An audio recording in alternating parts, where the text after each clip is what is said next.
Hi everyone, hope you are having a great day. It's Tony here. I'm at the Faculty of Health Science at the University of Cape Town. We are busy with a 2 weeks metagenomics pathogen surveillance course. And here I have one of our participants with us. So tell us about yourself. Okay, good afternoon, everyone. My name is Lahja Shingenge. I'm currently an MSc Research Fellow at the Namibia Institute of Pathology, and here in Cape Town to attend the microbial metagenomics training. Okay, it's good to have you here with us. Yes. So tell us about your background. What did you sort of study? How did you sort of progress in the field of science? Yeah.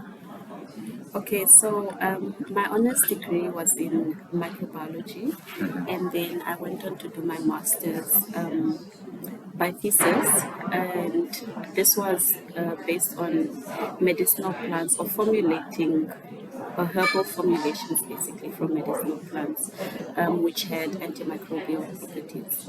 Then I sort of did a little shift into diagnostics. Like I said, I'm currently a research fellow at a diagnostic lab. I've been there for about a year now. So this is basically part of my capacity building as well. So what we do in the research department is we are focused on basically developing new diagnostic assays, or just looking at how the old assays that we use in the lab are working. So we've done a few studies on HPV, we've done some on rotavirus. We're currently also looking at MDR in our microbiology department. Okay, that's a lot of work. I know, And and very different from what I did for my master's and my honors, but yeah, it's okay, interesting. so you work on a few different sort of pathogens, and I'm Yes. assuming the institution mandate in Namibia is sort of a monitor and surveillance outbreak, so disease prevention. Yes, we are part of disease monitoring and surveillance, apart from the primary role, which is diagnostics. Okay, I So see. we play a role in disease monitoring and surveillance together with the Ministry of Health. Okay, I see. Yes. And so you mentioned you come from a sort of biological background. And here at this course, I mean, last week, this week, you're pretty much hands on with coding, Yes. syntax. Yes. How do you find that transition? I in like while preparing for this course, I will say that I was really scared. Uh, I felt like, oh my gosh, am I going to understand like the coursework? But I think the instructors are really good at explaining very complex Topics. topics. Yes, so I can say that I understand. I mean, I learned the basics of command line, and we went into different topics, next flow, using a high performance computer, which I haven't done before, or running things on a high performance computer. So in hindsight, I was scared because I thought it was going to be really complicated, but it's not extremely complicated. Like it's an understandable topic if you take the time to practice, a lot of practice. Yeah. Okay, I see. And then obviously that sort of transition where you actually have to put in the code, the syntax takes a lot of work experience, as you mentioned, Yeah, and you need to sort of familiarize yourself before you can become an expert. I agree. I agree. I think maybe my background just meant that I at least understand where I could potentially get my samples from. Like, I understand that process, but then from the annotation and the QC and all that I'm still learning. Okay, and how is the sort of support system in Namibia? Does the Ministry of Health play a big role? Does the Africa CDC help with resource allocations? Do you have a lot of bioinformaticians there that can sort of guide the next generations? Or, Um, okay, I'm not exactly sure about okay. the ministry support in Mm-hmm. this. But I do know that at our institution we do have a bioinformatician Okay. who I did come with, so he's really been helping a lot Okay. with sort of capacity building as well, because we don't have a lot of bioinformaticians at the Okay. moment. Yes, so the capacity is quite low, but I mean, I guess we are the ones that are learning now to one, not only understand how it works, but then also then build up to how do we support the ministry, or what has been done, and how do we join on a national level to, yeah, do these things. Yeah, so I think you make a good point, right? So you're here with, the bioinformatician from the institution in Yes, Namibia, and the two yes. of you can sort of share knowledge and sort of pool together. And by the time you finish the training, go back to your institution, you can run your own workshops and hopefully Yes, almost disseminate the knowledge you've learned to your to co-workers. our co-workers. Yes, I mean, like even now from this course, the conversations that I'll have with them, I'll be able to ask more direct or more clear questions, because now I have an idea. I can be like, okay, this workflow, we don't have an HPC. What would you recommend we use to run these things? But before, I didn't have the prior knowledge, so I couldn't even have a conversation with him on that level, so to say. Okay, Yeah, so the course is being valuable, and in terms of extremely.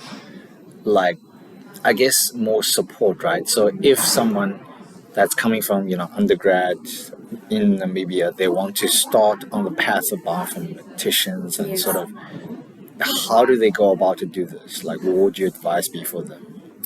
In terms of like for public health, like for diagnostics, or more like just studying like computer science. I don't know what people. So, I mean, if I come into university Yes. at University of Cape Town, there is no bioinformatics in Oh, undergrad. oh, in We undergrad. only see it like at a master's level or Oh, I postgrad level. see. I I see. mean, in Namibia, if you want to become a bioinformatician, Yeah. how do you, so what path do you go down, for some young scientists out there? That's a good one. I wouldn't know either, because I mean I'm being exposed to bioinformatics now, but it's not part of like Any course that you any, did? yes, Okay. it's not like for a qualification or so. It's for work purposes. So So there's no real sort of degree or course at universities at primary or tertiary level. You only not that get. I know of, but I might be speaking under correction, but not that I know of. For So, bioinformatics specifically, I think, like you said, at a master's level, okay, but undergrad, nothing. not So sure. the only way to sort of become a skilled bioinformatician is actually get a job and then learn by coming to workshops or have your institution provide Provide training. training for I you. see. Yes, yeah. We have in-house training, but I think most of our bioinformatics training, we they send us out somewhere. Yes, Because there's obviously a lack of yes, skilled experts. yes, I see. yes. Okay, so I think the next question I really have is how does it feel to be a sort of female in the field of science? The reason why I ask is Yeah. we do trainings quite a lot, and the majority is more male. Okay. So, there's very little girls who want to do computer science. So by the time you get to bioinformatician, you got to type codes, then Yeah, then you lose all the girls. I mean, I don't know for this course specifically. I think we had a very good yes. outturn. We were almost 50-50, girls and boys. For me, I guess I don't find it intimidating, because when I sort of decided that I wanted to take this bioinformatics route, I sort of found people. I'm big on social media, so I found people, ladies on social media, that Actually doing it. are actually doing it, and they've got their cool setup with the multiple screens and a cute looking keyboard, like Pinterest vibes. So I was like, okay, it's not.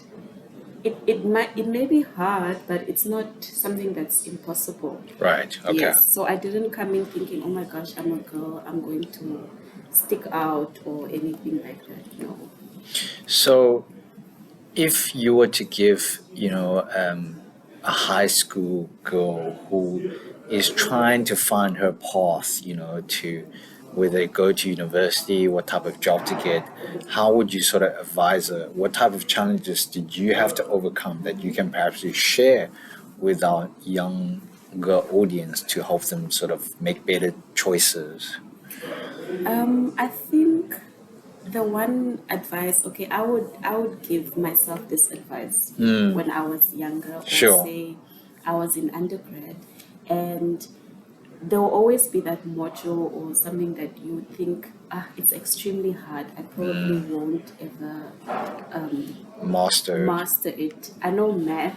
You're either really good at math or you're terrible at math. So when you're terrible at math, you're just like, Give up. you give up. Yeah. And then you come here and you meet instructors that are like mathematicians and people that are really good with numbers. So I think I would say don't give up on yourself too quickly. Okay. It's perfectly normal to find things hard. Right. You're never just gonna do a course or do something and things are just gonna come extremely easy. You're lucky if that happens, but I think the challenge or the fun, I would say, is in learning difficult things, which is, yeah, there's a lot of fulfillment in that. There's a lot of, I don't know, you feel like I've been struggling with this for a while. I finally get it. So, that should give you a boost. Right. I think, as you adequately put, you need to learn skills through hard labor Yes. so that you gain a sense of achievement. Yes. Whereas if things are handed to you, you don't understand the struggle. Yeah. So that is a good point, and I think most young people today don't really experience that Yeah. because everything's on their phone. They can, download an app for almost anything. Yeah. There Okay. needs to be a level of struggle. It's not a bad struggle, but yeah, the level of struggle I think is normal. Okay.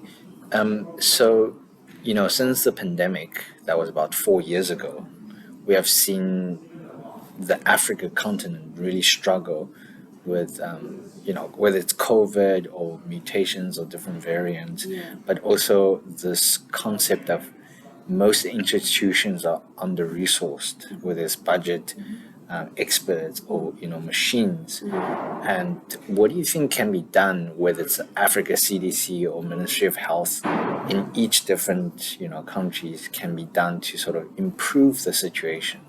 Yeah, I think we need to go past the speeches. I remember like soon after COVID or around that time, like most politicians or public figures were including, we're now in the 4IR in their speech. It's the fourth industrial revolution. We need to adapt. They had all these great plans. I think it's just now a matter of actually executing them. Okay. Yeah, because like we've had the pandemic, we've seen, like you say, we're so sort of under resourced. We don't need to wait for the next pandemic in order for us to actually be better prepared.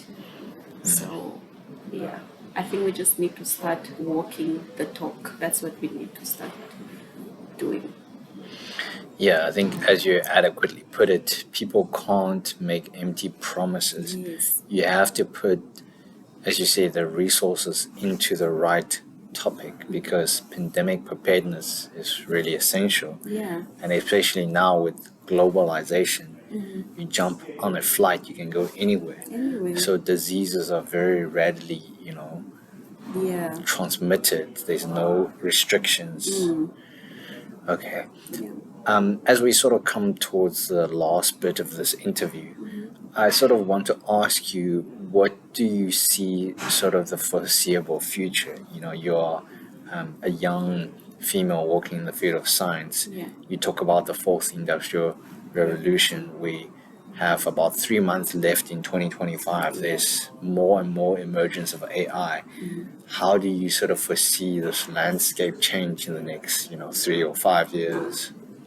That's a hard one, because I mean you'd want to think, like when we're at the beginning of COVID and they started talking about all this, you'd think, oh, we'll catch up so quickly. That by this time, would have an HPC, say for example, in our institution, or we can just run things easily. And you'd think after having so many virtual connections that it should be easy for me to do something. And if I'm struggling, I must have connected with somebody that I can virtually connect with to sort of help me Assist you. solve my problem, to assist me.